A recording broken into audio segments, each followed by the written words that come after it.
লোহার একটি ভারী কুড়াল দিয়ে অনবরত একটার পর একটা কোপ দিয়ে চলেছে সুন্দর। চোখে মুখে তার তীব্র আক্রোশ।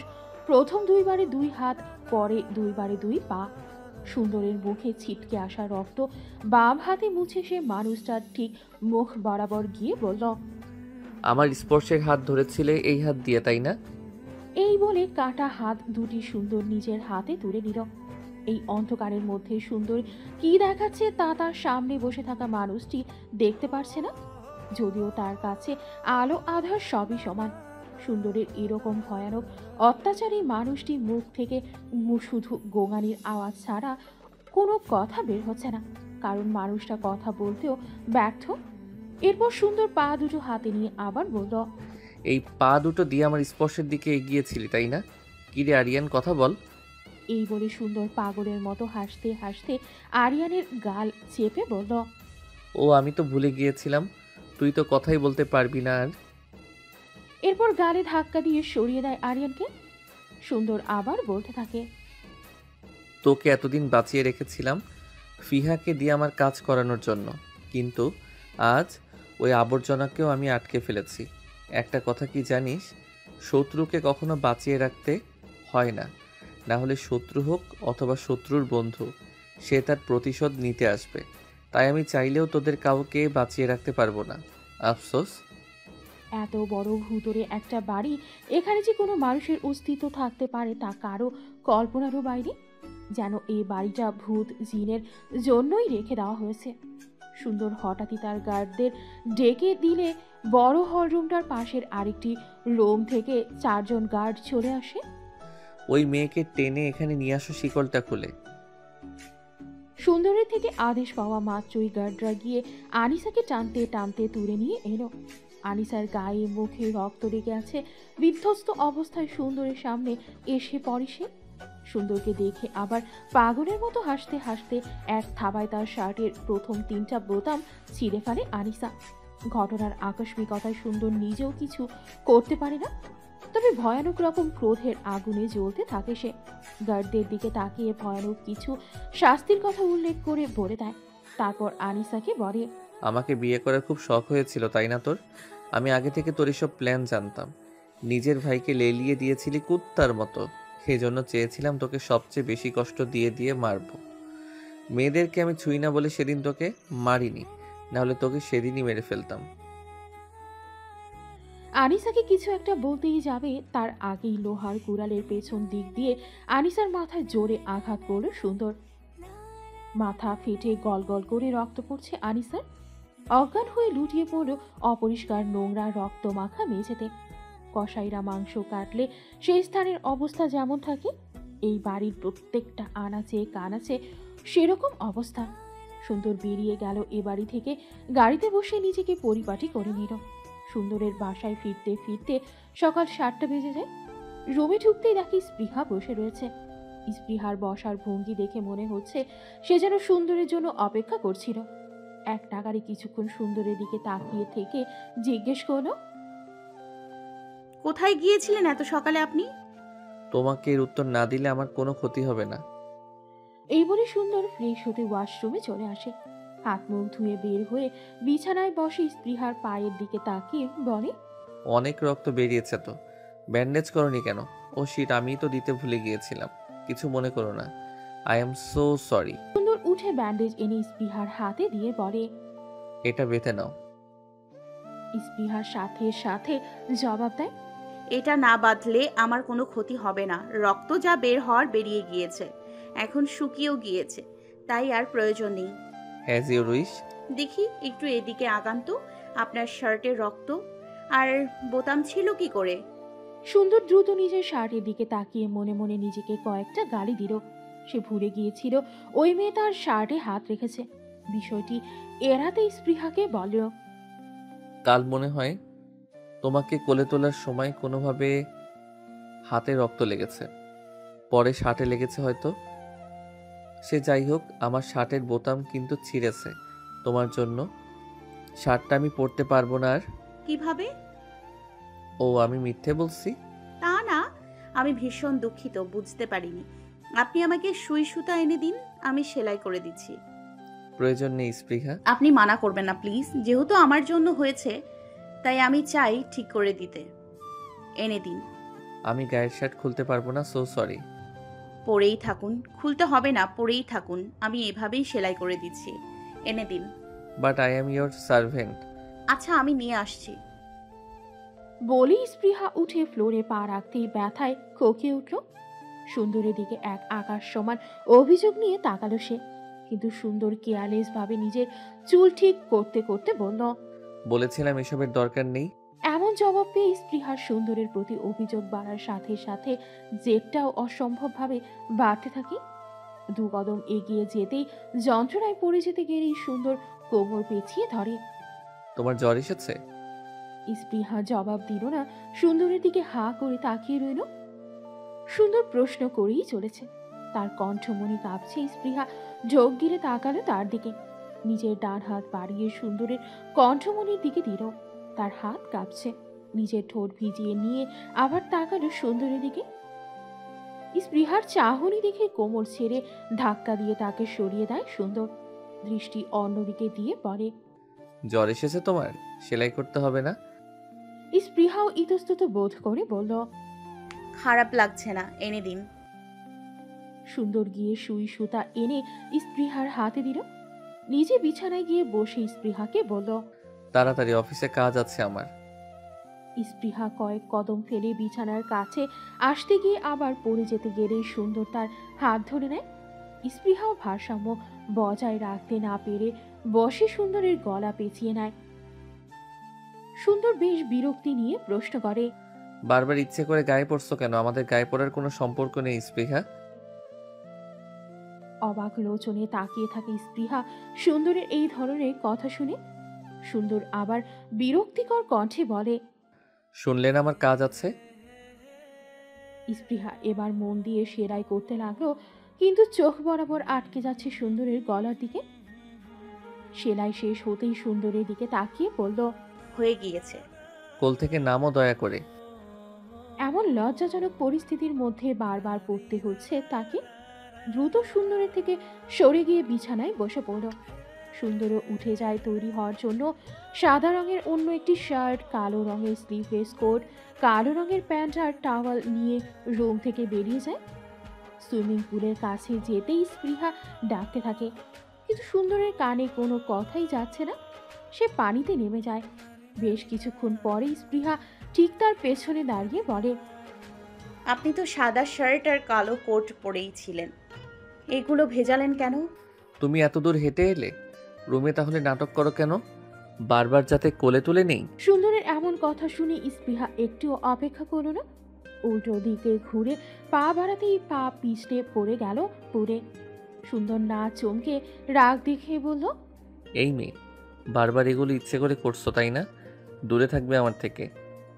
এদিকে স্পৃহা শক্ত করে সুন্দরকে আঁকড়ে ধরে আছে। তার দিকে তাকিয়ে কাঁপা গলায় বলল, আমি ব্যথা সহ্য করে অনেক আস্তে আস্তে এসেছি, কিন্তু তখন দ্রুত উঠতে গিয়ে। ও প্লিজ স্টপ ইয়োর ড্রামা। এই শার্টটা পরে বাইরে কেন গেলাম না জানো? তুমি ছুঁয়েছো তাই। সুন্দর বেশ রেগে কোট আর শার্টের বোতাম খুলতে রাখলো। স্পৃহা একরাশ অভিমান নিয়ে তাকে কিছুক্ষণ দেখেই ঠোঁটে ঠোঁট বসিয়ে দিল। স্পৃহার শরীরে হাত রাখা যাচ্ছে না, জ্বর পূর্বের তুলনায় বেড়ে গিয়েছে। সুন্দর স্পৃহাকে বিছানায় শুইয়ে বেশ অনেকক্ষণ ধরে মাথা মুছে দিল। স্পৃহার সরল প্রশ্ন, অফিসে কাজ আছে তো আপনার, কাজ বন্ধ করে সময় নষ্ট করছেন কেন? কিছুক্ষণ থেমে আবারও বলল, এত যত্ন করছেন আমার, আবার উপেক্ষাও করছেন কেন? সুন্দর বিরক্ত হয়ে জবাব দেয়, এসব তো তোমার গায়ে লাগার কথা না স্পৃহা। তোমার জ্ঞান ফেরার পর থেকে বলেছো আমাকে দেখলে তোমার প্রচণ্ড মাথায় যন্ত্রণা হচ্ছে। তুমি চাও না আমি তোমার সামনে আসি। উপেক্ষাতে তাহলে ক্ষতি কিসের? আর তোমার তো কিছু মনেও নেই, তাই কিছু ভেবো না। নিজের জীবনটা নিজের মতো করে কাটাও। উপেক্ষা করছেন ঠিক আছে, তবে এমন যত্ন কেন নিচ্ছেন? এটা আমার ব্যাপার। আমার মনে হয় না তোমাকে এটা নিয়ে ভাবা উচিত। আমাকে বের হতে হবে এখন। প্রয়োজন পড়লে ওষুধ খেয়ে নিও। অযথা সময় নষ্ট হচ্ছে। আমার পাশে বসে আপনার সময় নষ্ট হয়। অবশ্যই হয়। তুমি আমার এমন কেউ না যার কাছে বসে সময় নষ্ট হবে না। ড্রয়ারে মেডিসিন রয়েছে, বেশি খারাপ লাগলে খেতে পারো, সম্পূর্ণ তোমার ইচ্ছে। বলে সুন্দর উঠে দরজার কাছে গিয়ে আবার ফিরে এসে বলল, ও ভালো কথা, তোমার জন্য একটা জিনিস রয়েছে। কি? তোমার তো স্মৃতিশক্তি হারিয়ে গিয়েছে, তাই হয়তো মনে নেই, তবে তোমার যে ফোনটা ছিল তা আমি নষ্ট করে ফেলেছিলাম, এজন্য আমি খুব দুঃখিত। এই নাও তোমার নতুন ফোন। সুন্দর নতুন একটি ফোন হাত বাড়িয়ে স্পৃহার হাতে দিল। এর মধ্যে সিম রয়েছে, তোমার বন্ধুদের সাথে কথা বলতে পারো। আর একটা কথা, তুমি কলেজেও যেতে পারো, পুরোটাই তোমার ইচ্ছা।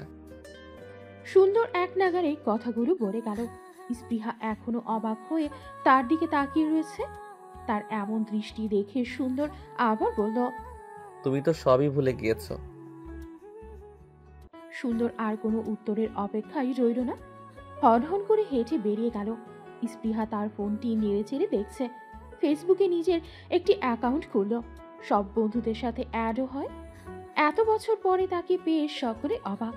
কয়েকজন বন্ধু মিলে গ্রুপও খুলে ফেলে, নাম দেয় স্পৃহাস কামব্যাক। সকলে খুব আগ্রহী তার কি হয়েছিল এটা শুনতে। এমনকি ফিহার কথাও জিজ্ঞেস করে তার কাছে, কিন্তু স্পৃহা কাউকেই কোনো জবাব দেয় না। বেশ অনেকক্ষণ ধরে সকলে প্রশ্ন করেই চলেছে। অবশেষে স্পৃহা জবাব দেয়, মেমোরি লস হয়েছে আমার একটা অ্যাক্সিডেন্টের পর। এর মধ্যে কি হয়েছে কিছুই মনে নাই। স্পৃহার মেসেজটি পেয়ে সকলে প্রায় থতমত খেয়ে যায়। রিহান, আবির, স্নেহা, মীরা আর শোভা এই কয়জনই স্পৃহার বন্ধু। সকলে 2 মিনিট নীরবতা পালন করার পরে শোভা জানালো তাদের দেখা করা উচিত সামনাসামনি। স্পৃহা প্রথমে না বললেও পরে আবার জোড়াজোড়িতে রাজি হয়ে যায়। এরই মধ্যে আবির গ্রুপ কল দিল, সকলে একে একে জয়েন হয়। স্পৃহার মন খারাপ, যদি একটু ভালো হয় আড্ডা দিনে, এই ভেবে সেও জয়েন হয়।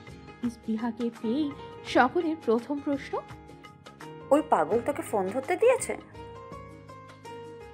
স্পৃহার নির্বিকার ভঙ্গিতে জবাব। কার কথা বলছিস? স্নেহা এবার উত্তর দিল, আরে সাইকো সানজিল চৌধুরীর কথা বলছি। স্পৃহা কিছুক্ষণের জন্যে থেমে যায়, তার বুকের মধ্যে ধুকপুক করছে। হালকা করে ঠোঁট ভিজিয়ে বলল, জ্ঞান ফেরার পর থেকে ওনাকে সহ্য হচ্ছিল না, তাই ডিভোর্স চেয়ে নিয়েছি। শোভা এবার চিল্লিয়ে বলল, কি বলিস? তুই এটা বলেছিস? সত্যি বলেছিস? শোভার মুখের কথা কেড়ে নিয়ে মীরা এবার বলতে শুরু করলো, হ্যাঁ, তুই বুঝলি কি করে? মীরার কথা শেষ হতে না হতেই সবাই হো হো করে হেসে উঠল। স্পৃহার সবাইকে থামিয়ে বলল, না না না, এমন কিছু না। উনি নিজেও আমাকে ডিভোর্স দিতে চায়। এমনকি খুব তাড়াতাড়ি হয়ে গেছে, এমনকি খুব তাড়াতাড়ি হয়ে যাবে। আমি কলেজে আবার আসছি। স্পৃহার কথা শুনেই সকলে একেবারে নিস্তব্ধ। সবাই যেন অসম্ভব কিছু একটা শুনে ফেলেছে। আবির একটু সন্দেহের সুরে বলল, তাই যদি হয় তবে তুমি ওই বাড়িতে পড়ে আছো কেন? ডিভোর্স হলেই চলে যেতে বলেছে। এসব কোন কথা? এসব কোনো কথা না ইস্পাহা। ওই সাইকো সানজিল যদি আসলে ডিভোর্স দিতে চায় তবে আমাকে আটকে রাখবে না। কিন্তু আমাকে তো আটকে রাখেনি। রিহান তাদের কথার মাঝেই ঢুকে গিয়ে বলল, তাহলে আজ চারিকিয়ার রূপে দেখা করি, কি বলো বন্ধুরা? স্পৃহা ছাড়া সবাই একসাথে বলে ওঠে। Yeah sure. সকলে এ জবাব দিয়েই স্পৃহার দিকে তাকালো, তার জবাবের অপেক্ষায়। স্পৃহাও অনেকক্ষণ ভেবে বলল, টাইম। রিহান জবাবে বলে, তবে হয়ে যাক, আজ রাত 9টায়। স্পৃহা ঠিক রাত 9টায় তার গন্তব্যে পৌঁছে যায়। সাদা রঙের লং টপ, কালো জোগার্স আর ওড়না তার পরনে। একে একে সেখানে উপস্থিত সকলের সাথেই কুশলাদি বিনিময় করে। স্নেহা, শোভা আর মীরা একসাথে একেবারে হুমড়ি খেয়ে পড়েছে স্পৃহাকে দেখেই। সেই ছোটবেলার বন্ধুর সাথে এত বছর পরে দেখা। আবির আর রিহান গিয়েও হাত বাড়িয়ে দেয় তার দিকে, কিন্তু স্পৃহা তাদেরকে এড়াতে বলে, কোন দিকে বসবি বল, বসে কথা বলি সবাই। এই বলে স্পৃহা তাদেরকে এগিয়ে যায়। এত সময় পরে ছেলে বন্ধুদের সাথে হাত মেলাতে তার অস্বস্তি হচ্ছে। আবির আর রিহান বুঝতে পেরে আর কিছু বলে না। সকলে একসাথে বসে রেড ওয়াইন অর্ডার করে। অর্ডার শেষে মীরা স্পৃহাকে জিজ্ঞেস করে, আসলে ছোটবেলার সব মনে আছে, মনে নেই শুধু গত 2 বছরের ঘটনা। রিহান তাদেরকে থামিয়ে বলল, চল ছবি তুলি, এত সময় পর একসাথে হয়েছি, এসব কথা পরে শোনা যাবে। স্পৃহা রিহানের কথাতে সম্মতি দিয়ে আগে আগে উঠে পড়ে। মীরাও আর কিছু বলে না। ছবি তোলার সময় আবির আর স্পৃহা পাশাপাশি দাঁড়ায়। রিহান ক্যামেরা ধরেছে। ক্যামেরাতে সকলকে দেখে রিহান সকলেরই উদ্দেশ্যে বলে, ফ্রেমে দেখে দাঁড়া সবাই কাছাকাছি হয়ে। আবির স্পৃহার একেবারে গা ঘেঁষে দাঁড়িয়েছে। এক পর্যায়ে সেই স্পৃহার কাঁধে হাত রেখে শক্ত করে চেপে ধরে। স্পৃহা বেশ বিরক্ত হয়ে তার হাত সরিয়ে নিজেদের টেবিলে গিয়ে বসে পড়ল। কারো ছায়ায় ছোঁয়ায় তার ভালো লাগছে না। মাথা টেবিলের ওপর রেখে সে বসে রইল। ওয়েটার ওয়াইন এনে বলতেই স্পৃহা বলল, রেখে দিন। মাথা তুলে উঠতেই টেবিলের পাশ দিয়ে যাওয়া এক লোকের ধাক্কায় রেড ওয়াইন স্পৃহার সাদা জামার ওপর পড়ে যায়। লোকটার দিকে তাকিয়ে তেজি কণ্ঠে বলে, ব্লাডি ফুল। কিন্তু আশ্চর্যজনক বিষয় যে লোকটা ভুল করার পরে সরি বলা তো দূরের থাক, একবার পেছনে তাকিয়েও দেখে না। এদিকে স্পৃহা নিজের দিকে তাকিয়ে দেখে তার সাদা জামা ভিজে নিচের ইনারও দেখা যাচ্ছে। তাই সেও লোকটার পেছন পেছন ছুটে যায় ওয়াশরুমের উদ্দেশ্যে। সুঠাম দেহের অধিকারী লোকটি যেন স্পৃহার ওয়াশরুমে আসার জন্যই অপেক্ষা করছিল। স্পৃহাকে দেখতেই তার 2 বাহু ধরে দেয়ালের সাথে চেপে ধরল অচেনা মানুষটা। মানুষটার মুখে মাস্ক পরা, মাথায় ক্যাপ। স্পৃহা ভয়ে তার চোখ বুঝে নেয়। লোকটি এক হাত দিয়ে স্পৃহাকে চেপে ধরে আর আরেক হাতে তর্জনী আঙুল দিয়ে স্পৃহার কপালে পড়ে থাকা চুল পেঁচাতে লাগল। আতঙ্কে স্পৃহার গলা দিয়ে আওয়াজ বের হচ্ছে না, কিন্তু এমন অনাকাঙ্ক্ষিত ছোঁয়া পেয়ে সে এবার চোখ খুলেই চিৎকার করে। অমনি লোকটি মুখ চেপে ধরে। এদিকে মীরা, স্নেহা, শোভা সবাই অনেকক্ষণ যাবৎ স্পৃহাকে খুঁজছে। বেশ অনেকক্ষণ পরে স্পৃহা নিজেকে আবিষ্কার করল ঘুটঘুটে অন্ধকার একটি রুমে। লাশ পচা গন্ধে তার গা গুলি উঠল। এতক্ষণ তার জ্ঞান ছিল না, তবে অদ্ভুত বিষয় হচ্ছে সে নিজেকে বাধা অবস্থায় পেল না। তাকে কেউ জোরপূর্বক এখানে তুলে নিয়ে বেঁধে রাখলো না কেন, এর কারণ স্পৃহার কাছে স্পষ্ট নয়। আশেপাশে চোখ বোলাতেই একটি ছায়া মূর্তি দেখতে পায় সে। চেনা দেহ কাঠামো, সে অবয়বে স্বাস্থ্যবান নয়। সে উচ্চতা 6 ফুটের কমই হবে, কিন্তু স্পৃহা যাকে দেখেছিল শেষবার সে তো সুঠামদেহী। উচ্চতা 6 ফুট পার হয়েও আরো অনেকখানি। সে সময়ে আগমন ঘটে আরো এক ছায়া মানবের। তারা দুজনে কিছু দেওয়া নেওয়া করছে, কিন্তু কি? কৌতূহল ধরে রাখতে না পেরে স্পৃহা ধীর গতিতে এগিয়ে যায় তাদের দিকে। তখনই কানে ভেসে ওঠে অতি পুরুষালী ও পরিচিত পুরুষালী এক কণ্ঠস্বর। অস্পষ্ট স্বরে স্পৃহা বলে ওঠে, আবির। বিদঘুটে এক হাসি দিয়ে আবির বলে, ইয়েস বেবস। কণ্ঠস্বর স্বাভাবিক রেখে স্পৃহা বলে, কিরে, আমরা এখানে কি করছি? আর বাড়ি যাবি না? চল। এই বলে স্পৃহা সামনের দিকে পা বাড়ায়, কিন্তু একটুও আগাতে পারল না সে। তার আগেই আবিরের হাত দংশন করা সাপের মতো পেঁচিয়ে ধরে স্পৃহার কোমর। হঠাৎ এমন কর্মকাণ্ডে স্পৃহা চিৎকার দিতেই যাবে, কিন্তু তার আগেই রিহান ওর মুখ চেপে ধরে। স্পৃহা যেন আকাশ থেকে পড়ল। ওর বন্ধুরা এমন অস্বাভাবিক আচরণ করছে। রিহান কিছুক্ষণ পর মুখ ছেড়ে হুমকি দিয়ে বলে, চুপ, একদম চেঁচাস না, যদিও লাভ হবে না। এই জঙ্গলে তোর আওয়াজ শোনার মতো কেউ নেই। আবির ওকে বেঁধে রাখ, অনেক লাফিয়েছে। স্পৃহা এবার অসহায় দৃষ্টিতে তাদের দিকে তাকিয়ে বলল, কেন এমন করছিস? কি চাই? আবিরের কাট কাট জবাব। তোকে।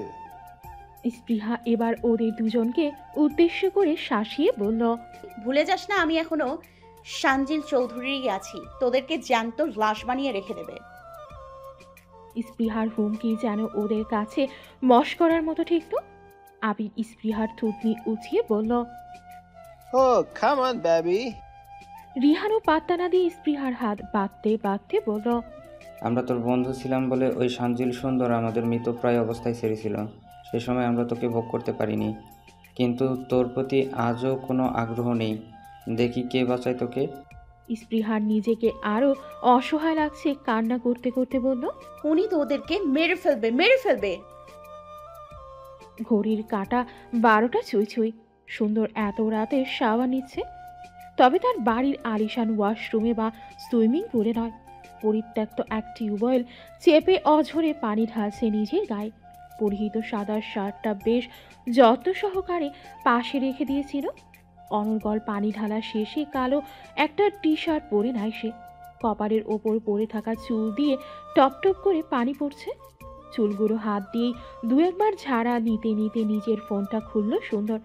কিছু একটা দেখতেই চোখে রক্তবর্ণ ধারণ করেছে তার। কপালের রগ ফুলে উঠেছে, কিন্তু মুহূর্তেই তার মুখে হাসি ফুটে উঠল। দ্য অ্যামারেল্ড আইল হুইস্কি এখন চুমুক দিতে দিতে বলল, it's time to celebrate. Share মার্কেটের বিজনেসটাতে বড় লস হতে গিয়ে বরং দ্বিগুণ লাভ হলো। ইয়াব্রা।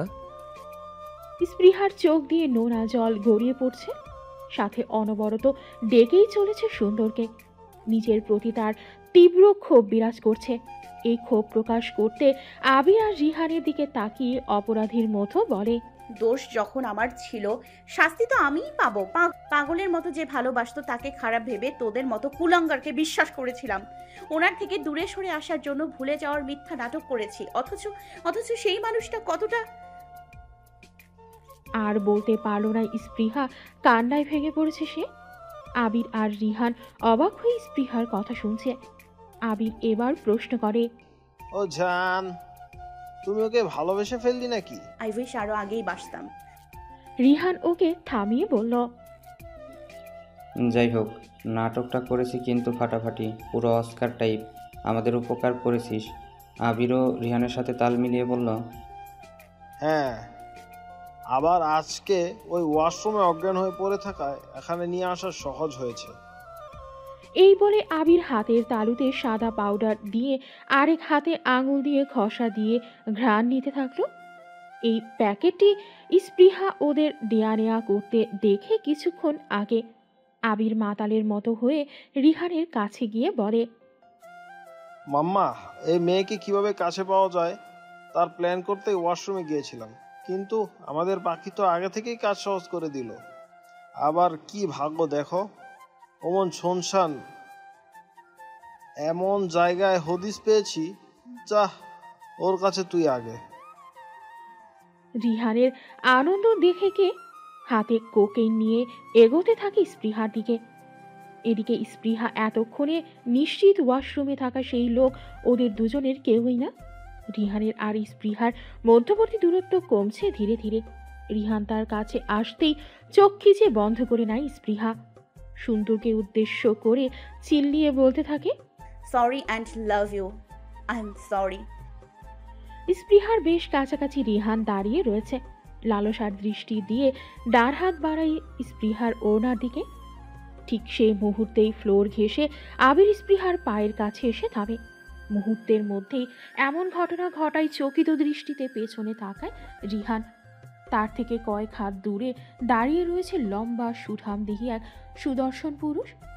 রিহান তার চোখ ডলতে ডলতে আবার তাকায় সেদিকে। স্বয়ং সানজিল চৌধুরী সুন্দর। কিন্তু সে এখানে কি করছে? রিহান টলতে টলতে সুন্দরের কাছে গিয়ে দাঁড়িয়ে হাত বাড়িয়ে বলে, হ্যান্ডশেক ব্রো, আপনি এখানে যে কোনো দরকার? সুন্দর রিহানকে জবাব না দিয়ে পাশে থাকা চেয়ার টেনে পায়ের উপর পা তুলে বসল। একবার স্পৃহার দিকে তাকায় সে। চোখে পানি টলমল করছে স্পৃহার। স্পৃহার এমন অসহায় দৃষ্টি দেখে বাঁকা হাসল সুন্দর। এরপর নিজের কোমরের বেল্টে হাত রেখে তীক্ষ্ণ দৃষ্টিতে তাকালো রিহানের দিকে। সুন্দরের নজর বুঝতে পেরে কাপা গলায় রিহান বলল, ভাই, স্পৃহার সাথে তো আপনার ডিভোর্স হয়ে গিয়েছে। কথা শেষ করার আগেই সুন্দর একটানে বেল্ট খুলে স্পৃহার দুই হাত এক করে শক্ত করে বেঁধে দেয়। নিজের এক হাত দিয়ে স্পৃহার বাঁধা হাত দুটো উঁচু করে আরেক হাত দিয়ে স্পৃহার কানের নিচের অংশে হাত দিয়ে টেনে দীর্ঘ অনেকগুলো দিন তার সাথে ছলনা করার শাস্তি দিতে থাকে। প্রায় দম বন্ধ হয়ে যাওয়ার উপক্রম স্পৃহার, তবুও সুন্দরকে দূরে সরায় না। ঠোঁট দিয়ে রক্ত গড়িয়ে পড়ছে, একেবারে থেতলে গিয়েছে নিচের অংশ। কিছুক্ষণ পর ওকে ছেড়ে দিয়ে হাতের তর্জনী আঙুল নাড়াতে নাড়াতে বলল, তোকে একটু পরে দেখছি। এই বলে সুন্দর ওর হাতের অডিমার্স পিগুয়েটের ঘড়িটি খুলতে থাকে। ঘড়ি সরিয়ে রেখে হাতে গ্লাভস পরে আবিরের কাছে হাঁটু ভাঁজ করে বসলো আবিরের কাছে। এক হাত শক্ত করে চেপে ধরো, যেন ম্যাটা কার্পালস আর আর ফ্যালাঞ্জেস গুঁড়ো গুঁড়ো হয়ে যাচ্ছে। এই হাত দিয়ে আমার স্পর্শের কোমর স্পর্শ করেছিস না? আবিরের উত্তর দেওয়ার আগেই সুন্দর লং সোর্ড ব্লেড দিয়ে আবিরের হাতের কবজিতে অনবরত কেটেই চলেছে।